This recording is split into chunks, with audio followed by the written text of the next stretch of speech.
The sun was dropping low, casting a tired gold across the cracked sidewalks of Brookside Park. Officer Daniel Smith slowed his cruiser as he passed, expecting the usual evening quiet, but something caught his eye. On the curb, half hidden by the shadow of a street lamp, sat a little girl. Her dress was smudged with dirt, one shoe untied and worn thin at the sole. In her arms she clutched a teddy bear so ragged it looked ready to fall apart. She wasn't crying, not the loud kind that drew attention. Instead, she sat still, eyes wide and restless, as if waiting for something that hadn't arrived, or hiding from something that had. Daniel pulled over and stepped out, the gravel crunching under his boots. He kept his voice steady, calm. "Hey there, sweetheart, you lost?" The girl lifted her face. Her cheeks were streaked, her lips pale. For a moment she didn't speak, just held that teddy tighter. Daniel crouched to her level, giving a small smile the way he always did with kids. "It's okay, you can tell me. Where's your family?" Her mouth opened, trembling like the words were stuck inside her chest.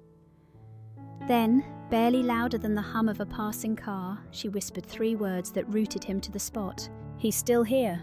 The way she said it, so fragile, so certain, ran straight through him.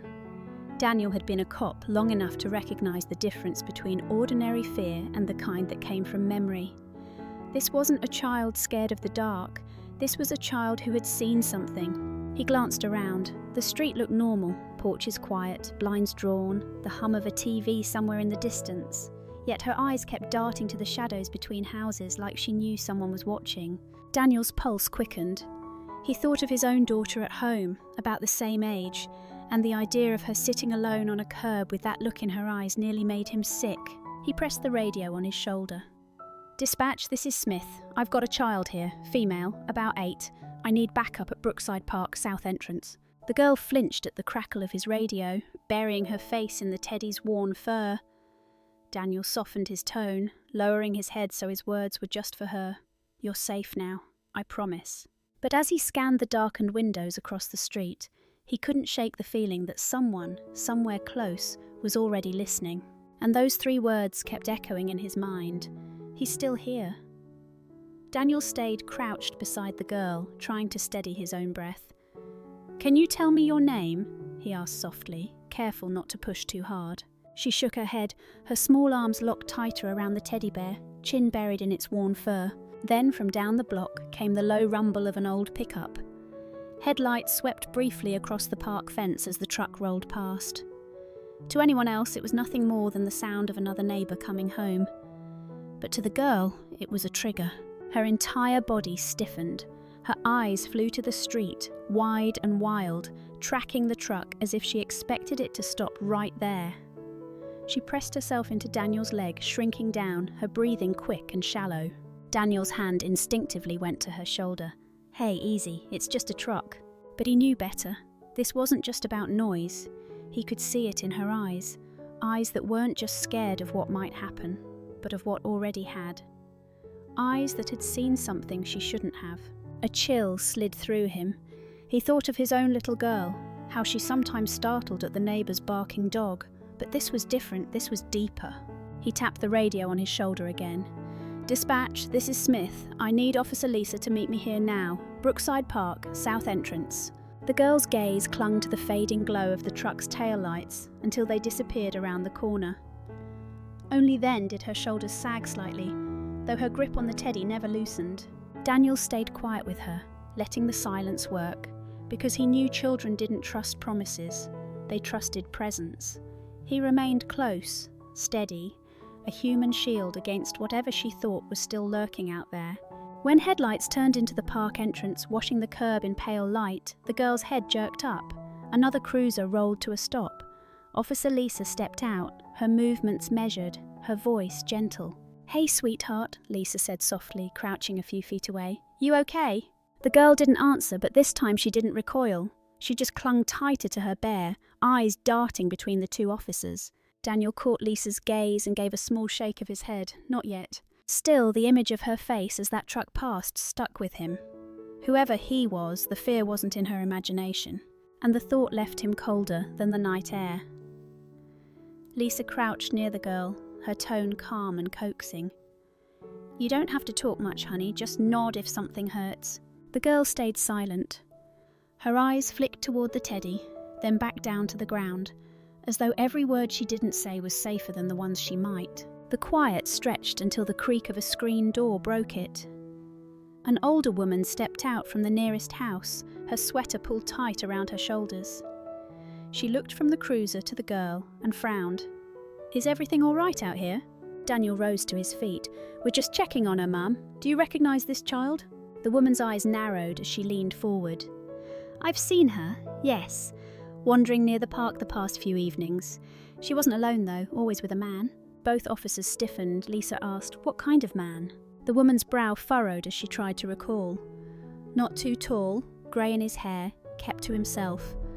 Never waved, never said a word to me. Always in the same beat-up green van. The paint was peeling, rust on the back doors. He parked by the fire hydrant after dark, same spot every time." Daniel followed the direction of her pointed hand. The curb was empty now, only a few scattered leaves blown into the gutter, but tyre tracks pressed faintly into the dirt, fresh enough that they hadn't yet blurred. Emily saw them too. Her fingers dug into the teddy, and her shoulders rose tight around her ears. Her eyes stayed locked on that curb, wide and unblinking, as if she could still see the van sitting there. Lisa noticed, crouching a little closer. "Sweetheart, was he the one?" Emily didn't answer, but she didn't need to. The way her small frame trembled, the way her gaze refused to break from that empty curb, said enough. Daniel's stomach tightened. They weren't chasing shadows. Whoever terrified this girl had been here. Recently. And maybe, just maybe, he hadn't gone far. The night felt heavier after the neighbour's words. Daniel and Lisa guided Emily closer to the cruiser, the glow of the headlights spilling across her small frame. She still hadn't said another word, but the way she held the teddy told its own story. Daniel crouched down again, careful not to crowd her. "Emily," he said softly, trying the name the neighbour had used. "Is this your bear? Looks like he's been with you a long time." Her arms locked tighter around it, chin pressed into the matted fur as if she could disappear inside. For the first time since they found her, she shook her head, not in answer, but in refusal. Lisa lowered her voice, gentle and steady. "Sweetheart, we're not taking him away, we just want to help. Can we look at him for a second? Just a second, then he's back with you." Emily's eyes darted between them, suspicion flickering in her gaze. She rocked slightly, whispering something into the bear's ear as if asking its permission. Her lip trembled, and for a long moment Daniel thought she'd refuse again. Then, with the smallest motion, she extended the bear forward. Her arms trembled the whole time, like she was handing over a piece of herself. Daniel accepted it carefully, holding it as though it were glass. The bear was ragged, its fur rubbed thin, one seam stretched along its side. Something white peeked faintly from the tear. His pulse quickened. He tugged gently at the stitching until a folded scrap of paper slipped into his palm. He opened it under the beam of the cruiser's headlights. The words were uneven, scratched in block letters by a hand too small to be steady, too desperate to be neat. "Find my brother." The night seemed to still around them. Daniel stared at the paper, then at Emily. She was watching him closely now, eyes wet but filled with something different, pleading, desperate hope. Lisa exhaled sharply beside him. "She's not the only one." Daniel folded the note with shaking hands, pressing it into his pocket. The teddy went straight back to Emily, who snatched it close, burying her face in its fur as if afraid it might vanish. The bear wasn't just comfort, it was a shield, a secret, and a cry for help all in one. And for the first time that night, Daniel felt the true weight of what they were up against. The note burned in Daniel's pocket as he drove, headlights bouncing along cracked pavement. The trailer park sat only a few blocks away, a patchwork of narrow homes and tired yards. Some porches had Christmas lights left up long past December. Others leaned under the weight of years. In the back seat, Emily pressed her forehead against the glass. Her small hand flattened against it, not pointing, not waving, just pressing, as though her body remembered something her voice still couldn't. When they turned down the row near the far end, her breathing changed, short, quick, shaky. Daniel slowed the cruiser outside a dented trailer with peeling paint. Oil stains bled across the driveway, but no van sat out front. The screen door creaked and a man stepped out. Late 40s, hair greying at the edges, a scowl etched deep into his face. He squinted against the headlights. "What's this about?" His voice carried the kind of irritation that wasn't just about being interrupted, it was about being discovered. Daniel kept his tone even. "Evening, sir. We're looking for a child. Have you seen this girl?" He gestured to the back window. The man's eyes flicked toward the glass. Just for a second. Just long enough. Emily ducked low, clutching the teddy to her chest. The man cleared his throat. "Never seen her before." Lisa stepped forward. "Anyone around here drive an old green van? Rust on the doors, paint peeling?" The man shrugged. "Lot of folks come through. Can't say I notice." For a moment, silence. Then, almost carelessly, he turned his head toward the cruiser again.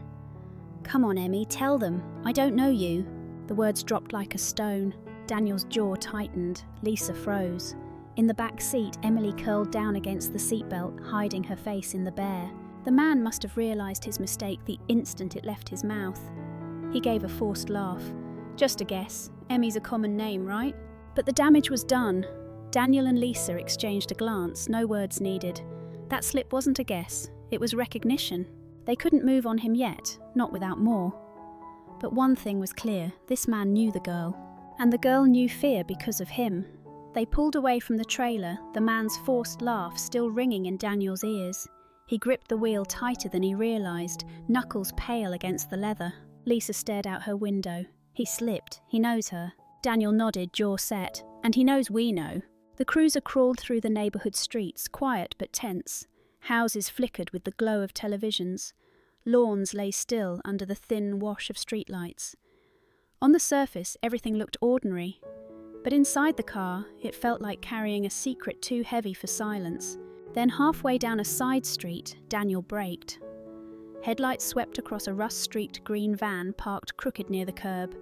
Paint peeled in strips under the lamplight, the back doors spotted with corrosion. Lisa leaned forward. "That's it." Daniel's chest tightened. The curb was the same one the neighbour had pointed to. The tracks weren't old. They were right here. In the back seat, Emily's small body went rigid. Her hand pressed hard against the glass again, her breath quickening. She whispered one word, cracked and trembling. "Don't." She slid down in her seat, curling around her teddy like she could make herself invisible. Daniel killed the headlights and coasted to a stop a few houses away. They waited, the cruiser idling soft and low. For a moment, the van sat lifeless. Then the driver's door creaked open. A figure stepped out, shoulders hunched, a cap pulled low. He glanced once toward the street, then slipped into the narrow alley between houses, swallowed by shadow. Lisa's hand went to her radio. "We move?" Daniel's eyes stayed locked on the van. His instincts screamed to chase, but training pressed harder. Going after a suspect blind, in dark alleys without backup, it could spook him, or worse, drive him to move the kids before they could act. "Not yet," Daniel said. His voice was low, but inside he burned. "We can't risk him running." Behind them, Emily's voice broke through, thin and terrified. "He comes back, always comes back." Daniel looked at the van again, silent in the lamplight, and felt a chill he couldn't shake. The van wasn't just a vehicle, it was a promise. The van sat crooked under the street lamp, its shadow stretching long across the pavement. Daniel couldn't stop staring at it, every instinct telling him to act. But in the back seat, Emily's trembling form reminded him of the cost of rushing in blind. He turned slightly toward her. "Emily, you're safe with us now. No one's going to hurt you." Her head shook hard, her voice barely more than breath. "No, not safe, not yet." Lisa leaned closer, her voice calm and steady, the way she'd talked to a student in her old volunteer work at the community centre. "Sweetheart, if there's something you need to tell us, now's the time. We'll listen." Emily's eyes lifted just enough to meet theirs. They glistened with tears, her lip quivering as though the words scraped on their way out. Then she whispered, cracked and urgent, "Don't let him take us back." The phrase sliced through the night. Daniel's chest tightened. Us, not me, us. Lisa caught the shift immediately, her breath stilled. "There's another child." Emily clutched her teddy tighter, rocking slightly. Her voice muffled into the bear's fur, but the words were clear enough. "My brother Jacob, he's still there." Jacob. Daniel felt his throat go dry. A name. Finally, a name. Jacob wasn't just an idea or a shadow, he was real, and he was still trapped in the dark with the man who terrified them. Daniel's hand pressed his radio. "Dispatch, this is Smith. We need a search warrant, urgent. Possible child endangerment. Green van, missing plates, tied to a residence. Mark it high priority." Static crackled, then the dispatcher's voice confirmed. He set the radio down, jaw tight. Every muscle in him wanted to storm the trailer, tear through walls until he found Jacob. But he knew one wrong move could mean losing the boy. Lisa placed a hand gently against the glass that separated her from Emily. "Listen to me, sweetheart. We're not going to let him take you back, do you hear me? Not you, not Jacob, not ever again." For the first time that night, Emily's rocking slowed. She peeked up at Lisa, eyes searching, as if weighing whether to believe. And in that fragile moment, Daniel saw it, the faintest flicker of hope. It wasn't much, but it was enough to strengthen his resolve. Whatever it took, they would find Jacob. The warrant came through just after midnight. Daniel and Lisa didn't wait. With 2 backup units, they rolled quietly into the trailer park, headlights off until the last moment. The trailers sat silent, a row of worn-out boxes under the dim glow of security lamps. Daniel's boots crunched over gravel as they approached the dented trailer. The air smelled of oil and cigarette smoke, the kind of place where silence felt unnatural. He rapped on the metal door. "Police, we have a warrant." No answer. Lisa tried the handle. It creaked open, the stale air inside pushing against them. Flashlights swept across the living room, an old couch sagging in the middle, beer cans scattered on the table, a muted television flickering static light. For a moment it looked almost ordinary, too ordinary. They moved deeper, a cramped bathroom, a cluttered kitchen with dishes piled high, a bedroom where the sheets were twisted and stained. Nothing screamed of children, nothing screamed of Jacob. One of the younger officers muttered, "Maybe we were wrong," but Daniel's gut wouldn't let it go. He shined his light lower, catching something near the corner of the living room wall, a toy car with one wheel missing, tucked just out of sight. Beside it, faint crayon scribbles climbed the wallpaper, shapes only a child's hand could have made. His stomach turned. "Jacob was here," he whispered. Lisa's light swept the floor, stopping on the coffee table. The carpet edges around it didn't quite match, one corner lifted like it had been moved and set back again. Daniel knelt, fingers brushing the seam. The carpet peeled back with a soft rip, revealing a plywood panel beneath. His heart thudded as he hooked his hand under the edge. The hatch groaned open, exhaling a draft of cold, damp air from below. For a moment, the whole trailer seemed to hold its breath. Daniel looked at Lisa, his voice low but steady. "This is it." And as he shined his flashlight into the darkness below, he knew the false calm was over. Daniel gripped the edge of the plywood and pulled it aside. The hatch yawned open, breathing out air that smelled of damp concrete and something sour, something lived in too long. A thin metal ladder disappeared into the dark. He lowered his flashlight. The beam slid across bare cement until it landed on a mattress pushed against the far wall. On it, a small figure curled tight, knees tucked to his chest. His hair was tangled, his face streaked with grime, and his eyes squeezed shut against the sudden light. Daniel's chest tightened. "Jacob." "Police," he called down, keeping his tone steady, softer than usual. "It's all right, you're safe now." The boy flinched but didn't move. His thin shoulders quivered with shallow breaths. Lisa crouched beside the hatch. "Sweetheart," she said gently, her voice warmer than the flashlight's glow. "We're here to help, you don't have to be afraid." The boy stirred, lifting his head just enough to look up. His eyes, wide and hollow, caught the light, and in a voice barely more than a rasp, he whispered a single word. "Emily." Daniel's throat went tight. The name cracked the air, making the fear in the room suddenly, painfully human. He thought of the little girl curled in the back of his cruiser hours ago, whispering that her brother was still here. She hadn't been wrong. She hadn't been imagining. She had been begging. Without hesitation, Daniel swung his leg over the hatch and climbed halfway down. He held out a hand. "Jacob, come on, buddy, let's get you out of here." The boy hesitated, eyes darting from Daniel's face to the darkness behind him. Then, with a small, desperate push, he scrambled forward. His hand shot up, gripping Daniel's wrist with more strength than Daniel expected from a boy so frail. "I've got you," Daniel said firmly, pulling him up. The boy's small body was light, almost weightless, as Daniel lifted him into the room above. Lisa caught him and wrapped her jacket around his narrow shoulders. Jacob's first words were a plea, his voice cracking as he clung to her. "Where's Emily?" "She's safe," Lisa said, instantly brushing his hair back. "She's waiting for you." Jacob sagged against her, his whole frame trembling, as if weeks of fear had finally given way to relief. Daniel climbed out, staring once more into the dark hole beneath them.